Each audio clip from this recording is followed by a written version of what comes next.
लहान मुलांचा व्यायाम म्हणजे काय? उत्तर अगदी सोपं आहे. खेळ.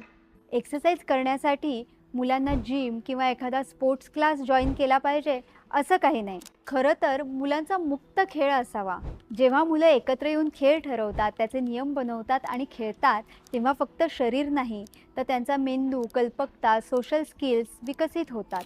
शिकण्यासाठी ठराविक खेळाचा क्लास लावला तर तेही चांगलं. पण अशा खेळात ठराविक मसल्सवर भर दिला जातो. म्हणूनच एखाद्या खेळात प्रावीण्य मिळवायचं असेल तर त्याबरोबरच घरच्या घरी शरीर बॅलन्स करणारा व्यायाम करावा. त्यामुळे सर्वांगावर परिणाम होतो.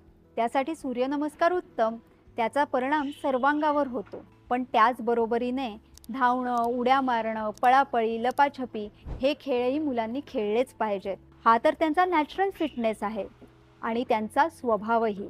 मग मुलांना फिट कसं ठेवायचं? त्यांना खेळू द्या, धावू द्या, उड्या मारू द्या.